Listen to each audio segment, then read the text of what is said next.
A rua estava silenciosa demais para aquela hora da manhã, como se o próprio mundo tivesse prendido a respiração ao ver a cena que ninguém queria presenciar. Um pai, uma mãe e uma criança de apenas 8 anos estavam sentados na calçada, cercados por caixas rasgadas, roupas jogadas às pressas e um cheiro amargo de chuva que ainda não tinha caído. Pareciam restos de um naufrágio humano. Os vizinhos observavam pelas janelas cochichando entre si, mas ninguém tinha coragem suficiente para descer e oferecer ajuda. Para muitos, aquela família não passava de um problema que finalmente tinha sido retirado do caminho. Para outros, era apenas mais uma história triste entre tantas. Mas para o pequeno Lucas, aquilo era tudo o que ele conhecia. Sua casa, seu mundo, sua segurança, agora reduzidos a uma pilha de memórias misturadas com poeira. A mãe tentava manter a compostura, segurando o filho contra o peito com uma força quase desesperada, como se pudesse protegê-lo da realidade apenas apertando-o mais forte. O pai, com os olhos vermelhos e as mãos trêmulas, encarava a porta de que haviam sido expulsos. Uma porta que ele mesmo pintara anos atrás. Uma porta que agora fora fechada na cara deles, com a frieza de alguém jogando lixo fora. A rua não é lugar para vocês, disse o homem que os despejou. Antes de bater a porta e trancar tudo com um clique metálico que ecoou na alma dos três, eles não tinham mais para onde ir. Nenhum parente, nenhum amigo, nenhum centavo sobrando. Só a rua fria, indiferente, impiedosa. E enquanto tentavam reorganizar mentalmente o pouco que restava, um carro de luxo virou a esquina. Preto, brilhante, vidros espelhados. Um carro que destoava desesperadamente de tudo à sua volta. Ele não deveria estar ali, naquela rua simples, naquela manhã cinzenta.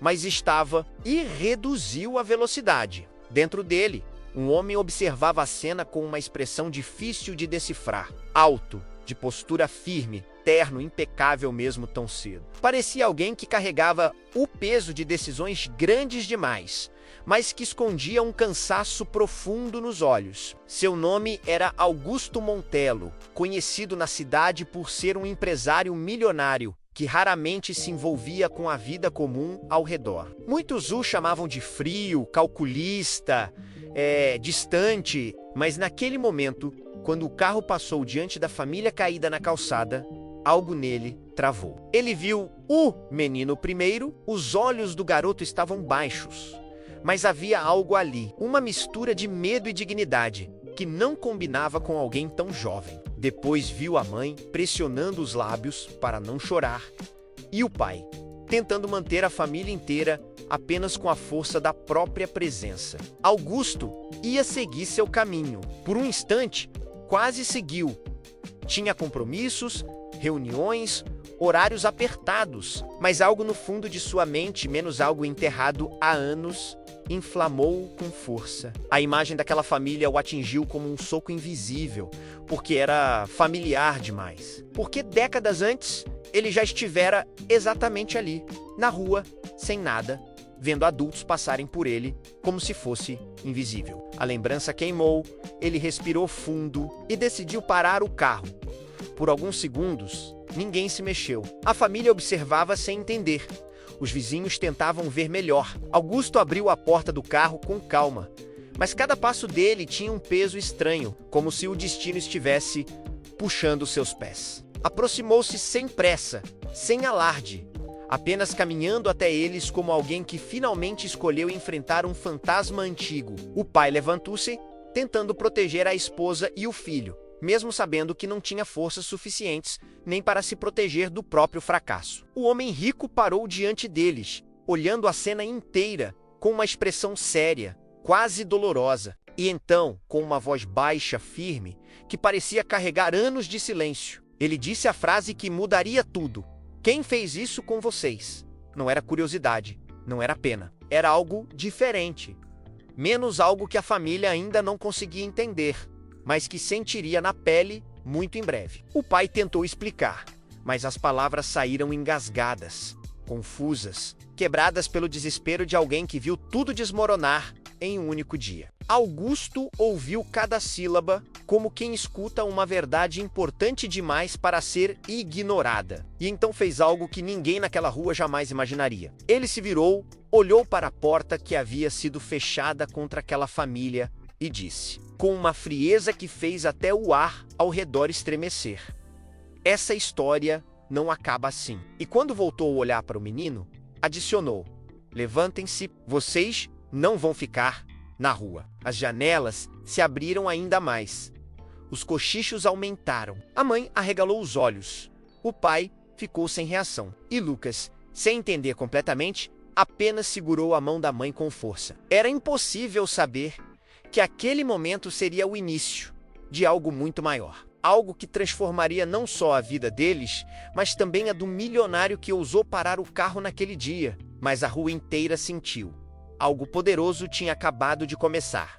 A decisão de Augusto parecia impossível, até mesmo para quem estava vivendo aquilo. Rafael ainda segurava a respiração, tentando entender se aquilo era real ou apenas mais um golpe da vida antes de despedaçá-los de vez. Helena, com Lucas agarrado à cintura, mal conseguia formular uma pergunta. O milionário estendeu a mão para eles, não como alguém oferecendo caridade, mas como quem reconhece uma injustiça e decide correr de lá sem excitar. Rafael demorou alguns segundos para reagir. Seu instinto orgulhoso, cultivado por anos de trabalho duro, gritava que ele não deveria aceitar a ajuda de ninguém. Mas outro instinto, o de pai, falava mais alto, lembrando-o de que a sobrevivência da família não podia depender de orgulho naquele momento. Ele ergueu os olhos, viu a firmeza no rosto de Augusto e finalmente assentiu com um movimento curto, quase imperceptível. Helena segurou Lucas mais forte enquanto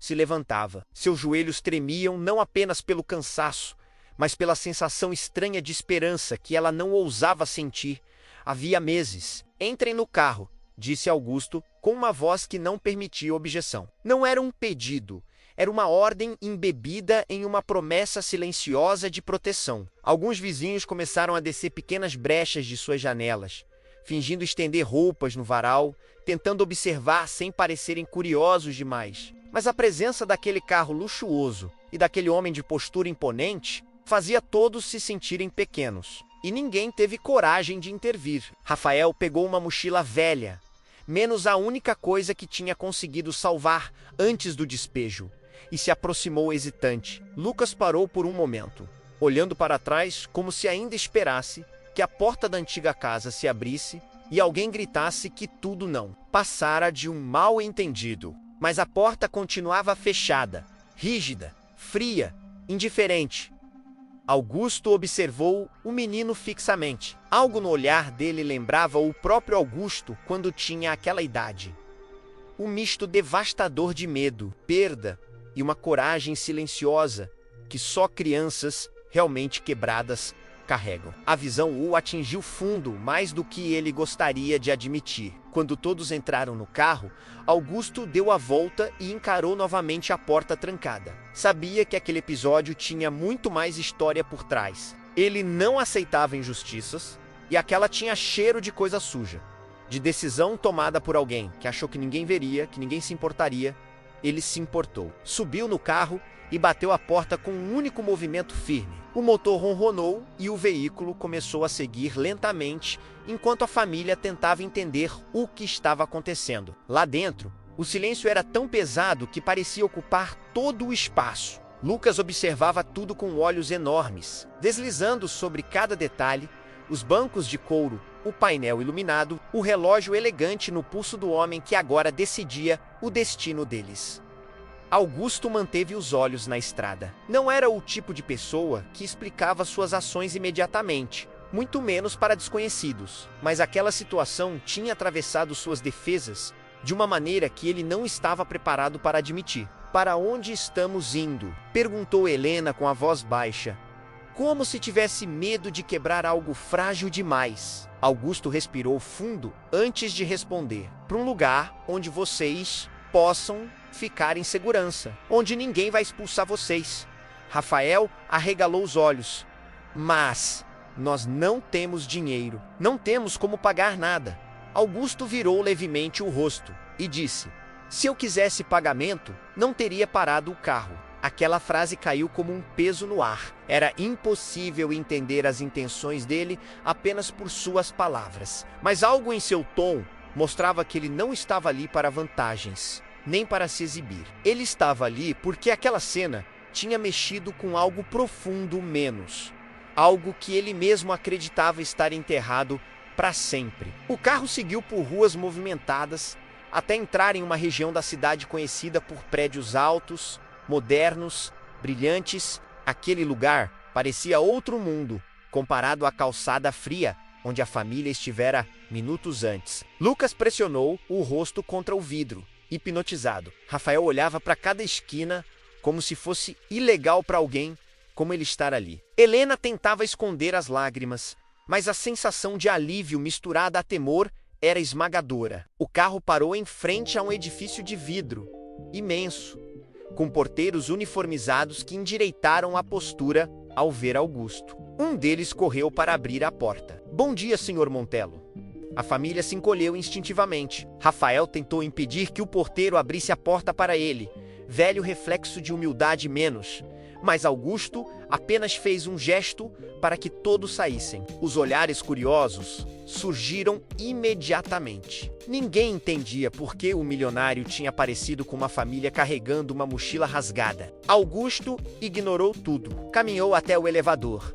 E a família U seguiu como quem se aproxima de um mundo proibido. O elevador subiu até o 32º andar. As portas se abriram para uma vista absurda da cidade, ampla e iluminada, como se o mundo inteiro estivesse ao alcance das mãos. Augusto destrancou a porta do apartamento com um cartão magnético e abriu espaço para que entrassem. "Podem ficar aqui por enquanto", disse. Rafael ficou paralisado. Helena levou a mão à boca. Lucas correu os olhos pelo local como se estivesse sonhando acordado.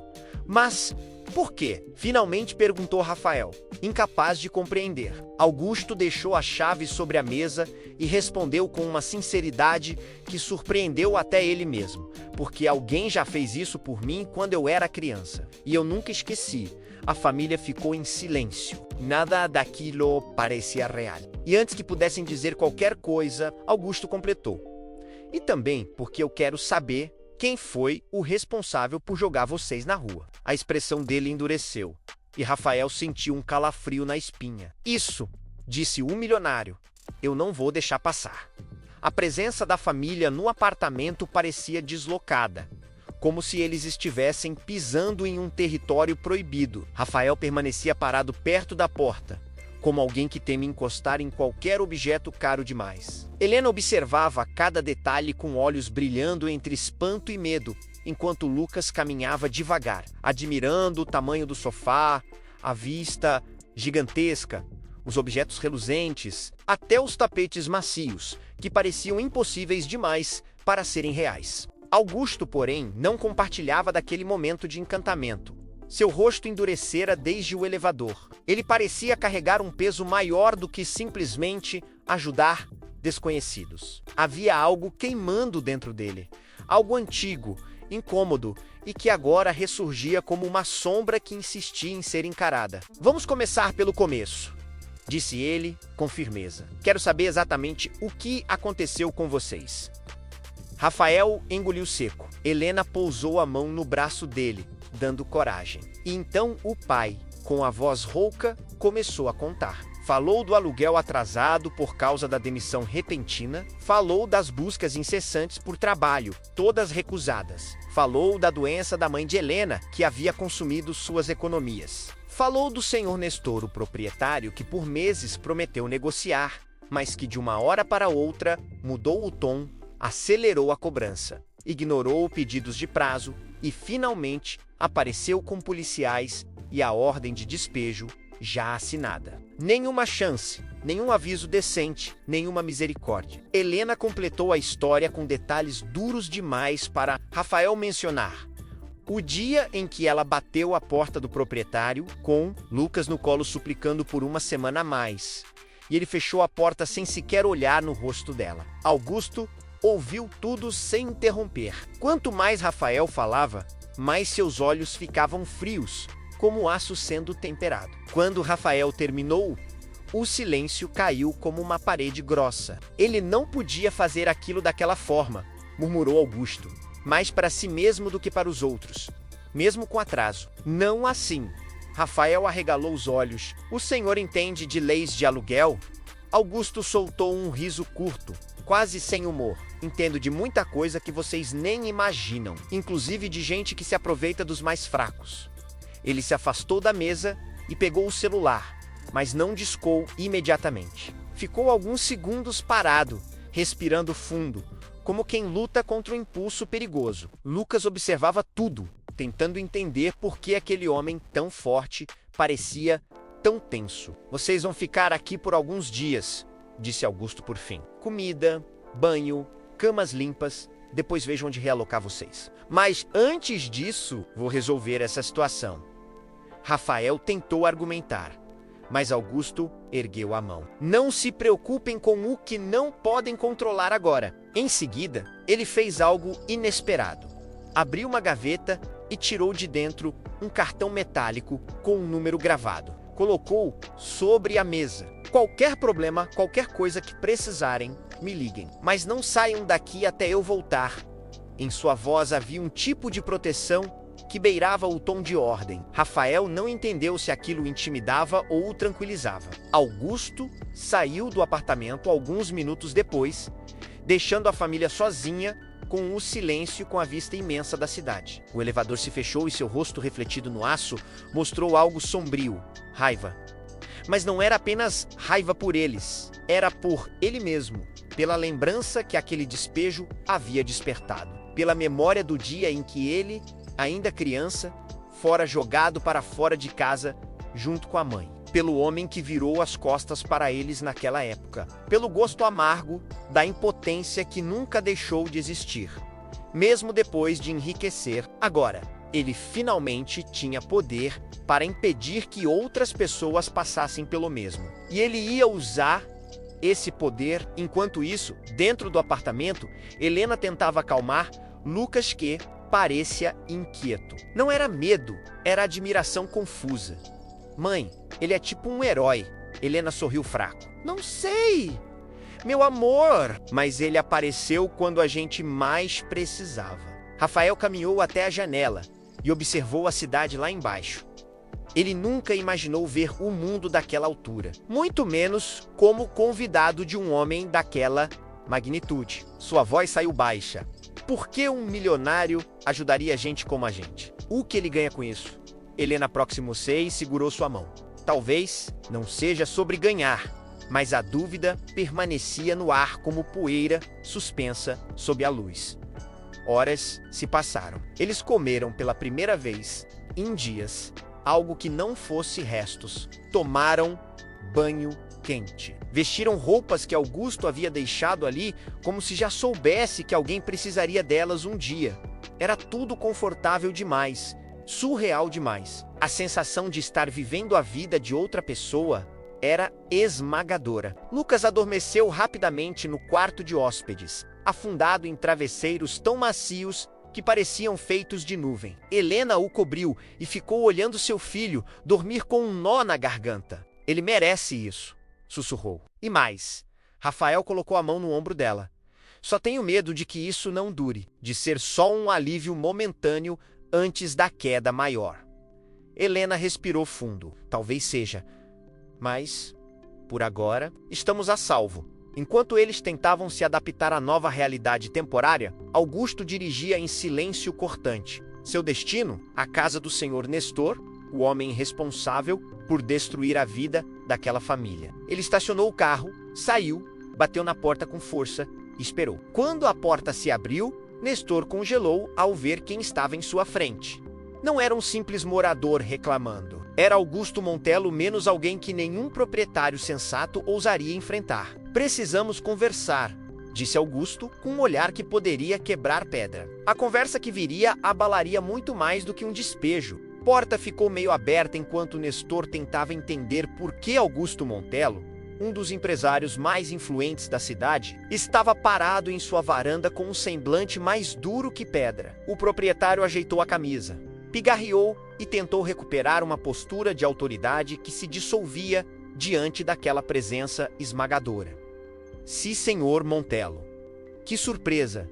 Em que posso ajudar? Você sabe exatamente por que estou aqui, respondeu Augusto, entrando sem ser convidado. O simples ato fez o coração de Nestor disparar. O homem rico caminhou pela sala sem pressa, olhando ao redor como quem avalia um ambiente antes de decidir o que destruir. Nestor fechou a porta rapidamente. Se for sobre aquele pessoal, eu apenas segui o procedimento legal. Eles estavam com meses de atraso. Eu não... Você despejou uma família com uma criança sem sequer permitir negociação, interrompeu Augusto, sua voz baixa e afiada. Bem, regras são regras. Se eu começo a abrir exceções, você abriu exceção para aquele casal da cobertura, não abriu? Nestor travou. Aquilo ele não esperava. Augusto se aproximou, mantendo os olhos fixos nele. Eu sei mais sobre você do que pensa, continuou Augusto, e sei reconhecer quando alguém usa a lei para encobrir crueldade gratuita. Nestor tentou manter a postura, mas o suor escorrendo pela testa o entregava. Você não veio aqui só por isso. O que realmente quer? Augusto respirou fundo, tentando controlar a raiva que pulsava. Quero entender o que levou um homem como você a tratar uma família como lixo. Quero saber por que acelerou um despejo que poderia ter sido evitado. E quero saber quais acordos sujos você anda fazendo com oficiais que deveriam proteger cidadãos e não humilhá-los. A expressão de Nestor se desfez. Eu não sei do que está falando. Não minta para mim. Augusto deu um passo à frente. Eu reconheço corrupção quando vejo e acredite, você não é habilidoso o bastante para esconder. O silêncio ficou tão pesado que parecia empurrar as paredes para mais perto. Nestor respirou fundo, tentando recuperar o controle da conversa. Por que você está se importando tanto?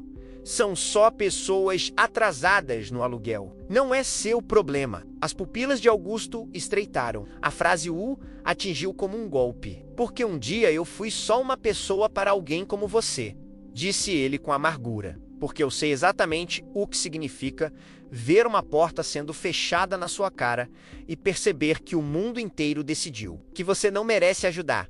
Nestor abriu a boca, mas Augusto não o deixou continuar. E por que eu tenho poder suficiente para destruir ou reconstruir a vida de quem eu quiser? A sua, se eu achar necessário. A ameaça não era gritada, não era exagerada. Era pior. Calma, real, indiscutivelmente possível. Nestor recuou um passo. Depois outro. Eu não fiz nada ilegal. Vamos descobrir, disse Augusto. Tem uma equipe inteira que adora um caso como esse. E se ela encontrar qualquer irregularidade nos seus contratos, seus imóveis, seus lançamentos fiscais, você vai responder por cada detalhe. Nestor começou a tremer. O quê? O que você quer que eu faça? Augusto se virou lentamente. Primeiro, você vai entregar todos os documentos do processo daquele despejo. Cada papel, cada assinatura, cada notificação. E depois? Depois, você vai me explicar por que mentiu, dizendo que tentou negociar. A Helena me contou o que aconteceu. Nestor engoliu seco. Aquela mulher, ela chorou na minha porta. Eu não podia. Não podia o quê? Augusto se virou novamente, encarando-o de perto. Não podia ter empatia? Não podia agir como ser humano? Nestor recuou até a parede. Eu fiz o que achava certo para manter minha ordem. Se começo a abrir exceções, todos vão querer a mesma coisa. Não é exceção quando alguém está desesperado. É humanidade. A frase cortou o ar. Por alguns segundos, só se ouviu a respiração pesada de Nestor e o tic-tac de um relógio barato na parede. Então Augusto acrescentou: você tem até amanhã para me entregar tudo. Se tentar esconder qualquer coisa, se desfazer, dê documentos, subornar alguém. Eu vou saber, e quando eu souber, você vai desejar ter resolvido isso de forma simples. Nestor balançou a cabeça rapidamente. Eu vou separar tudo. Augusto deu alguns passos para a porta. Antes de sair, virou-se para o proprietário, cuja postura agora era de um homem quebrado. E mais uma coisa. Nestor levantou os olhos. Tremendo. Você vai se retratar com aquela família, pessoalmente? O rosto dele empalideceu. O que, senhor Montello? Isso seria humilhante para mim. Eu. Humilhante? Augusto se aproximou novamente, com um olhar queimando. Humilhante é jogar uma criança na rua. Humilhante é fechar a porta na cara de uma mãe chorando. Humilhante é tratar seres humanos como peso. Você não sabe o significado da palavra até agora. Nestor não conseguiu responder. Ele apenas abaixou a cabeça, derrotado. Augusto abriu a porta e saiu, deixando-o sozinho com seu próprio reflexo. Um reflexo que, pela primeira vez, parecia monstruoso até para ele. No caminho de volta, Augusto sentia o coração pesado. A conversa havia aberto feridas antigas, e ele sabia que não conseguiria voltar para casa, deitar na cama e simplesmente esquecer. Mas, ao mesmo tempo, uma determinação feroz crescia dentro dele. Ele não descansaria até garantir que aquela família tivesse justiça. Enquanto isso, no apartamento, Rafael e Helena tentavam manter Lucas entretido com a vista da cidade. O menino, percebendo a ausência prolongada do milionário, perguntou baixinho: "Será que ele volta?" Helena sorriu suavemente. "Sim, meu amor. Ele vai voltar. Ele não parece o tipo de homem que abandona alguém no meio do caminho." Ela estava certa. E quando Augusto finalmente voltasse, as coisas estariam prestes a mudar de um jeito ainda mais profundo para todos eles. O sol já havia descido quando Augusto voltou ao prédio. Ele estacionou o carro lentamente, como alguém que carrega mais peso do que os próprios ombros deveriam suportar. O porteiro se ajeitou ao vê-lo chegando, mas o milionário mal percebeu. Sua mente estava ainda no confronto com Nestor, nas memórias reabertas, nas feridas que ele pensou ter enterrado, mas que sangravam de novo. Quando entrou no elevador e a porta se fechou, o silêncio do cubo metálico amplificou sua respiração pesada. Ele apoiou a mão na parede, fechou os olhos e permitiu que um único pensamento escapasse. Nunca mais. No apartamento, a família estava reunida na sala, inquieta. Rafael caminhava de um lado para outro. Helena tentava manter a calma, e Lucas desenhava algo em uma folha encontrada no escritório. Uma casa grande com muitas janelas e 4 pessoas na porta. Quando o som da chave ecoou, todos se viraram ao mesmo tempo. Augusto entrou, parecendo exausto, mas determinado. Helena se levantou primeiro. "Está tudo bem?" "Está tudo bem?" perguntou com a voz cuidadosa, como se não quisesse tocar em uma ferida aberta. Augusto assentiu, mas o gesto era pesado. "Sim, tudo está sob controle por enquanto." Rafael respirou fundo, aproximando-se.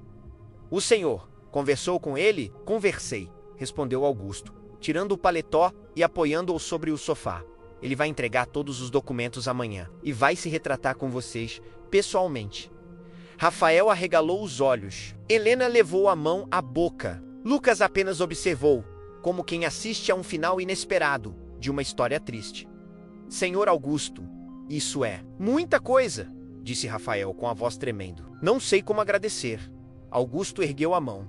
"Não precisa agradecer nada. Isso não é favor. É o mínimo." Ele se sentou, exausto, e ficou alguns segundos encarando a mesa. A família percebia que, apesar da força que emanava, havia algo quebrado ali dentro. Algo que misturava dor e responsabilidade. Helena sentou-se ao lado dele, mantendo um pequeno espaço de respeito. "Se o senhor quiser falar sobre isso, estamos aqui."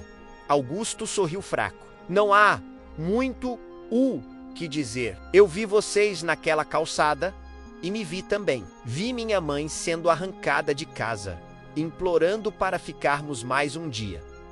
Vi um homem que não era muito diferente daquele proprietário. Vi o mesmo olhar, a mesma frieza.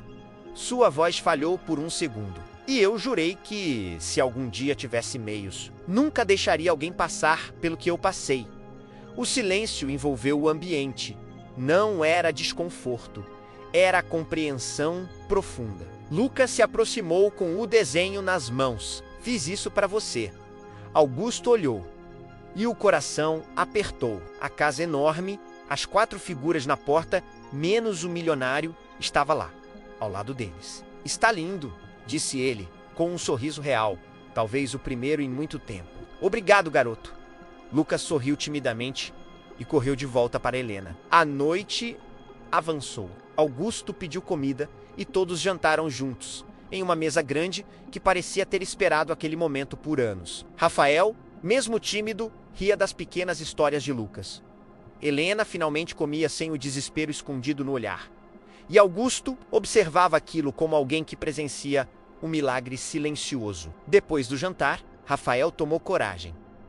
Senhor Augusto, eu preciso perguntar, o que vai acontecer com a gente depois disso? Agradecemos pelo que fez, mas não sabemos para onde ir. Não sabemos como recomeçar. Augusto cruzou as mãos sobre a mesa. Eu não vou jogar vocês de volta ao caos. Isso seria repetir o que fizeram comigo, e eu me recuso a ser como eles. A família o observava, segurando a respiração. Tenho alguns apartamentos desocupados em um prédio menor. Nada luxuoso como este, mas são bons, seguros. Se vocês quiserem, podem se mudar para um deles, sem custo pelos primeiros meses até se estabilizarem. Rafael piscou várias vezes, tentando processar. O senhor está oferecendo uma casa? Estou oferecendo uma chance, corrigiu Augusto. Helena segurou a mão do marido, emocionada. Nós aceitamos. É claro que aceitamos. Só queremos um recomeço. Então terão, disse ele. O dia seguinte chegou rápido, como prometido. O forçado menos Nestor apareceu no prédio acompanhado de uma pasta abarrotada de documentos. O homem estava visivelmente abatido. Quando a porta se abriu, Rafael e Helena congelaram. Nestor entrou, tirou o chapéu e ficou parado como alguém prestes a enfrentar um tribunal. Eu vim me desculpar, disse num tom quebrado. Eu exagerei. Fui injusto. Agi sem empatia. Eu lamento profundamente. Rafael, surpreendentemente, deu um passo à frente. A gente aceita suas desculpas. Não por você, mas porque guardar ódio só pesa ainda mais na gente. Helena sentiu. Mas esperamos que isso faça o senhor pensar melhor antes de expulsar alguém de casa. Ninguém merece viver o que vivemos. Nestor abaixou a cabeça. Era humilhação, sim, mas também era transformação, ou, ao menos, uma fagulha dela. Após a despedida, Augusto levou a família para conhecer o novo apartamento. Era simples, mas acolhedor. Parecia aquele tipo de lugar onde as coisas finalmente podem dar certo. Lucas correu para o quarto pequeno, já imaginando onde colocaria seus desenhos. Helena abriu as janelas e deixou o vento entrar. Rafael passou a mão pela parede, sentindo um novo capítulo começando. E Augusto permaneceu na porta por alguns segundos, apenas observando. Rafael se aproximou. Senhor Augusto, por que está fazendo tudo isso? Qual é o motivo real? O milionário respirou fundo. Talvez porque quando eu fui salvo lá atrás, eu prometi que devolveria o favor à vida. Talvez porque eu precise acreditar que o mundo ainda pode ser menos cruel do que aparenta. Ou talvez porque eu nunca tive família. E, não sei, ver vocês juntos me lembrou algo que eu perdi. Helena sorriu com ternura. Às vezes, família não é só sangue. Lucas correu até Augusto e abraçou sua perna sem dizer nada. O milionário congelou por um segundo. Depois pousou a mão na cabeça do menino. Aquela foi a primeira vez, em muitos anos, que ele sentiu algo parecido com paz. E assim, uma família jogada na rua como lixo encontrou um recomeço. E um homem que acreditava estar condenado à solidão encontrou um propósito. Nenhum deles imaginava que aquele encontro menos acidental, improvável, impossível, menos mudaria para sempre suas vidas. Mas destino é assim. Às vezes, uma porta que se fecha dá espaço para outra ser aberta. E quando um milionário decide abrir essa porta, nada permanece igual.